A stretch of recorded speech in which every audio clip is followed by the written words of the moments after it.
What's up, guys? Game Fiend of all games, and I'm back giving you yet another drama scripted Saturday. And let's start off with the ratings for week 25. I think we're on 25. Well, let's start with the ratings. AEW yet again wins again, getting 865k viewers, while NXT went lower than last week's. NXT only with 717k viewers. Well, NXT, I think that's roughly the same, a little bit lower than last week's ratings. But NXT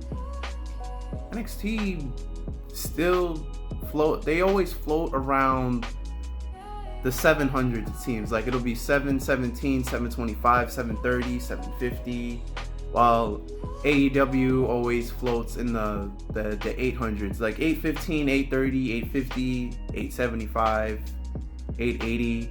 They got to 900 one time. So it seems the ratings are at least consistent. No giant fluxes, especially not a downward flux, which is a good thing. So AEW wins again.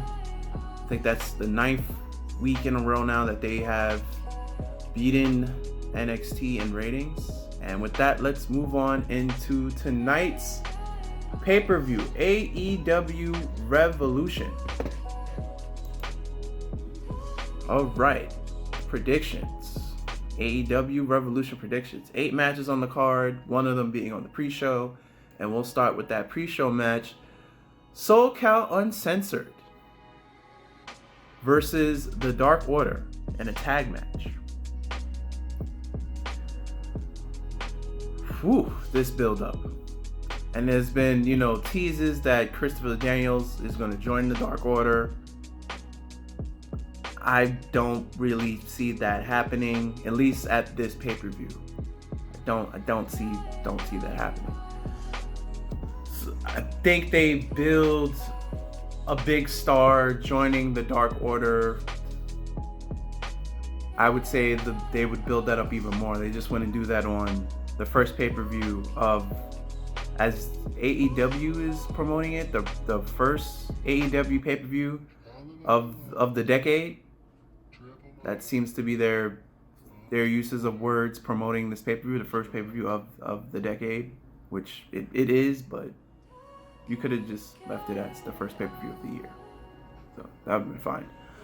But I have SoCal Uncensored beating the Dark Order in the first pre-show match. Bastard Pac versus freshly squeezed Orange Cassidy.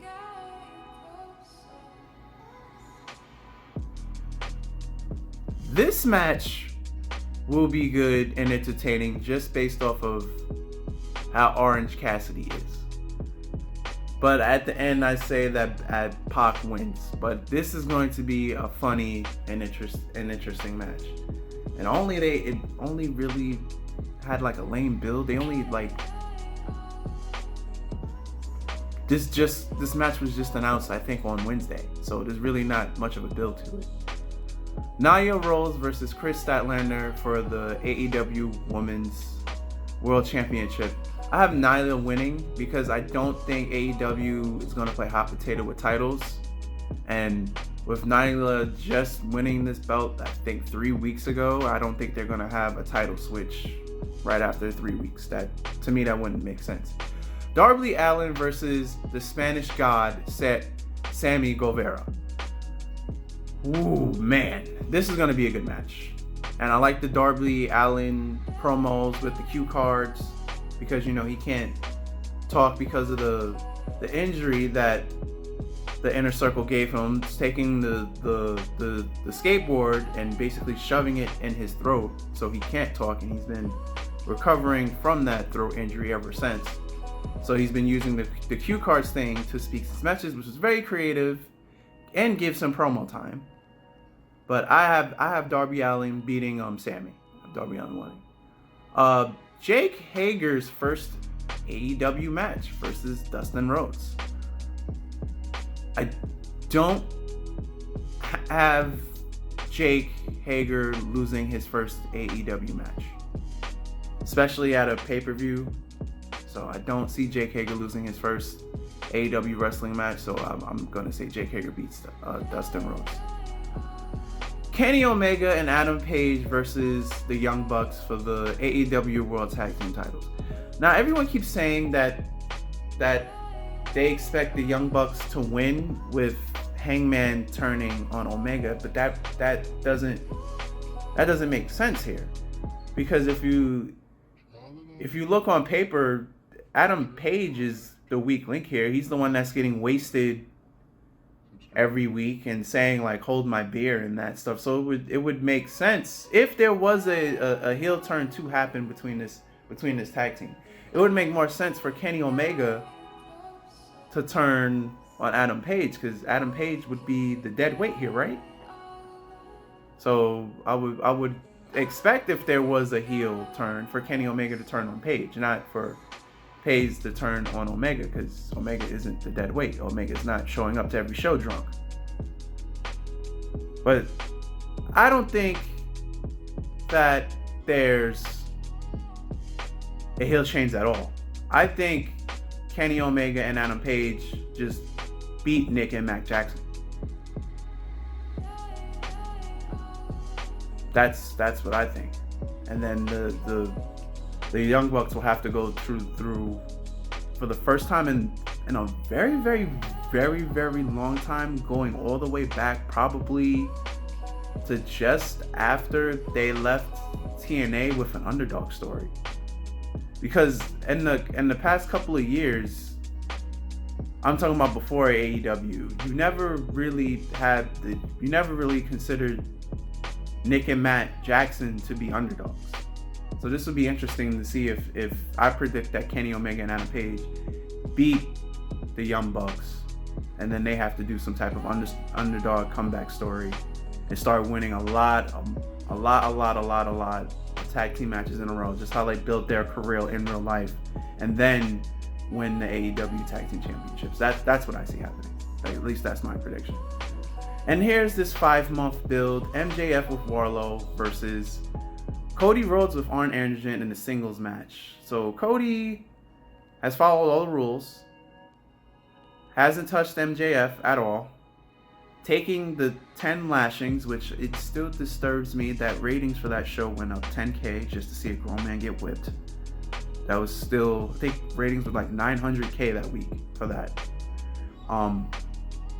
And he's beaten Warlow in a steel cage. So he's done everything that MJF has asked him to do to get this match, for Cody to get this match with MJF. I expect this to be a slow pace match. And I have Cody, the babyface and all this. I have Cody win. I have Cody beating MJF and giving MJF his first singles loss. To my knowledge, I think MJF has. No, I think he. Wait, let's look it up. Since AEW keeps track of their own stats, wins and losses. Let's look up MJF singles matches. I know he's lost the tag match. Scrolling.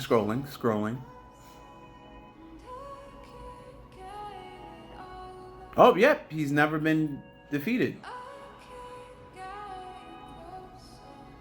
in a singles match. Career 6-1, but I think that was that random tag match. And then 2020 3-0. So yeah, I have Cody giving MJF his first loss. And now on to the main event: Jon Moxley versus Chris Jericho for the AEW World Heavyweight Champion. I think this only ends one of two ways. I think this ends with Jon Moxley winning, or a no decision, but I've heard that AEW isn't really fond on no decision ending in pay-per-view title matches, so I don't think that's going to happen. So I think that Jon Moxley walks out of Revolution with the AEW World Heavyweight title and being the second ever AEW champion and the youngest AEW champion. So, making history, Jon Moxley being the youngest AEW World Heavyweight Champion tonight at Revolution. That's my predictions for that match. Those are my predictions for Revolution. I hope Revolution turns out to be a fucking fantastic pay-per-view because I want AEW to continue to do great. But until next Saturday, guys, I'm Gabe Fifi of World Games, and I'm out of here. Until next Saturday for another Drama Script Saturday. Later and